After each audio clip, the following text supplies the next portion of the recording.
Can you pause for a moment and think back? When was the last time you were truly out of breath from moving your body? I'm not saying this to call anyone out. It's just a reality many of us, especially office workers, are stuck in the same daily loop. Go to work, sit through meetings, eat, scroll on our phones, sleep, and repeat. The most physical activity we get is sometimes just switching positions from a chair to a bed. It sounds ridiculous, but it's true. The scariest part is that the consequences don't show up all at once. They creep in quietly. You start getting tired faster on the stairs. Sleep becomes lighter, and even after a full night, you still wake up feeling drained. Stress builds more easily, and small things start to annoy you. Your weight becomes harder to manage. Some people begin feeling constant neck and shoulder tightness, lower back pain, or a persistent sense of mental pressure. Then one day, during a routine checkup, your doctor says your blood pressure is a little high or your blood sugar is slightly off, and that's when it really hits. Most people brush it off. It's just age, I'm too busy, work is exhausting. But a big part of it comes down to something very simple. We've been moving too little for too long. Our bodies weren't designed to sit still for 8 to 10 hours a day. They were built to walk, to run, to breathe deeply, to let muscles work. When movement disappears from your life, your body pushes back.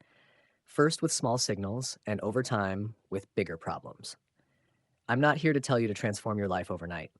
I just want to share one habit that's cheap, simple, and so effective that science keeps confirming it: running. What makes running so practical is how accessible it is. You don't need a gym, you don't need equipment, you don't need a coach, you don't need to wait until you have free time. All you need is a pair of shoes that fit and a small window in your day. And here's the part busy people love: even a little running helps. A study published in the Journal of the American College of Cardiology found that running just 5 to 10 minutes a day, even at a slow pace, is associated with a significantly lower risk of death from all causes and from cardiovascular disease. In other words, you don't have to run a 10K to benefit. You just have to start. A lot of people quit not because running is impossible, but because their goals are too perfect. In the first week, they want 5K, 7K, a certain pace, then they're gasping, sore the next day, and they decide running isn't for me. The truth is, their body just hasn't had time to adapt. Running is like learning to drive. You don't start by going full speed on a mountain road, you build up step by step. If there's one thing beginners should remember, it's this: your first month isn't about running far, it's about building the habit. So, why is running worth it? Keep it simple and real. When you run, your heart has to work more efficiently, pumping blood steadily and strongly. Over time, it gets stronger and you feel less winded. Your blood vessels become more flexible instead of stiff. Your lungs get better at using oxygen, so stairs don't feel like punishment. Your muscles become a natural burner, using sugar and fat for energy. In everyday terms, you're using fuel the way your body was meant to, rather than storing it as visceral fat or leaving it circulating in your bloodstream. One of the biggest changes people notice is in the brain.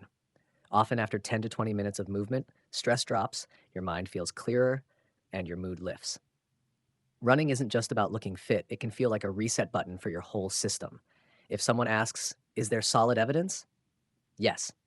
A large systematic review and meta analysis in the British Journal of Sports Medicine combined data from 14 studies involving 232,149 people, followed for 5.5 to 35 years.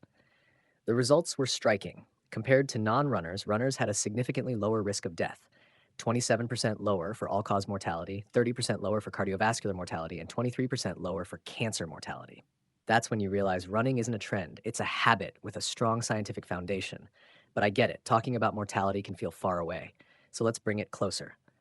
Blood pressure. Office life quietly pushes blood pressure up. Too much sitting, chronic stress, and poor sleep. The risky part is that it can rise slowly without obvious symptoms. Aerobic exercise like running is one of the most practical ways to support healthier blood pressure. You don't need to memorize numbers. Just remember this: consistent running helps your cardiovascular system loosen up, less stiffness, less strain. And you feel it in daily life: deeper sleep, less restlessness, fewer nights lying awake thinking about work.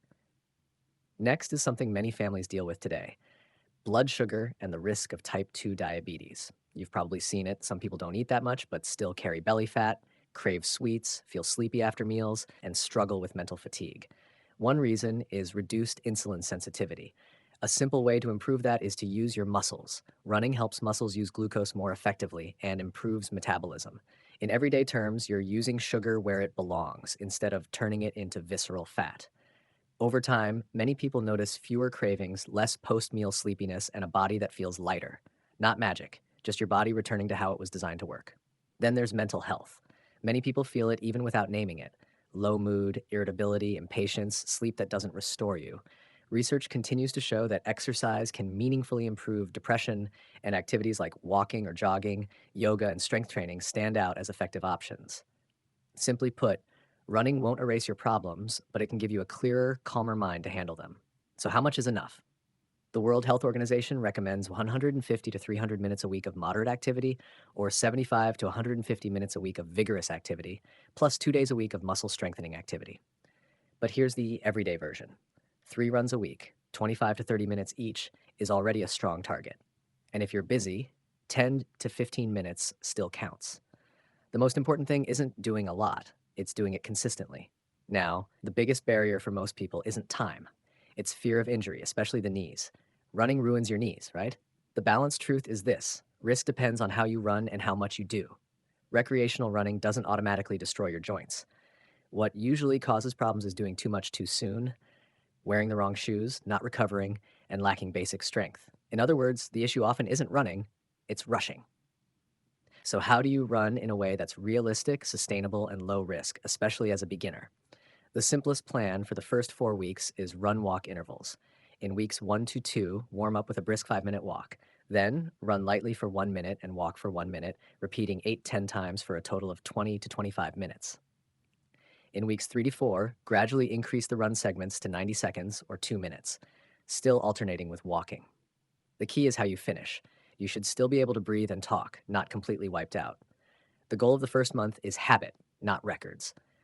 I also want to add something practical that beginners often skip: warming up and cooling down. Some people step outside and run immediately, then wonder why their calves tighten, their knees ache, or their body feels off. You only need 3 to 5 minutes: ankle circles, gentle knee and hip movement, a brisk walk to get warm, then run. After running, walk slowly for a couple of minutes so your heart rate comes down smoothly. That alone reduces injury risk. And if you want a very cheap insurance policy for your knees, ankles, and lower back, add 2 light strength sessions a week. Simple moves like shallow squats, glute bridges, and planks. You don't need heavy weights. Consistency is enough. Running is repetitive. If your muscles are weak, your joints take the hit. If your muscles are stronger, they protect the joints. One more real life point: motivation. Everyone gets excited, then life happens, and you stop. So don't rely on motivation, rely on a schedule. Pick 3 small sessions a week and treat them like an appointment with yourself, the same way you treat a meeting. A simple trick is to set your running clothes out the night before. The fewer steps you have to decide in the morning, the fewer reasons you have to delay. If you want the easiest way to start without fear, here are 2 rules. Just get out the door first and run so slowly you almost feel embarrassed. It sounds funny, but it works. Slow running lets your heart, lungs, and joints adapt. Fast running too soon makes you suffer and quit. And most importantly, don't compare yourself to others. Compare yourself to the you from last week. 10 minutes today might feel small, but it's still better than nothing. Next week, it's 12. Next month, it's 20. That's how the compound interest effect starts. Let me close with 3 simple truths. First, a little beats nothing. 5 to 10 minutes a day can matter. Second, consistency is the secret. You don't need perfection, you need persistence. Third, running is compound interest for your health. The first week, you sleep a little better and feel less stressed.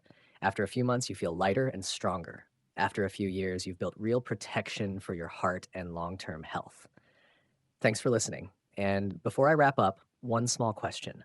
Tonight or tomorrow morning, would you be willing to try just 10 minutes of brisk walking or easy jogging?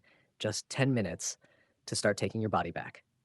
Thank you for watching the entire video. If you found it helpful, please subscribe to the channel to discover more interesting and useful health content.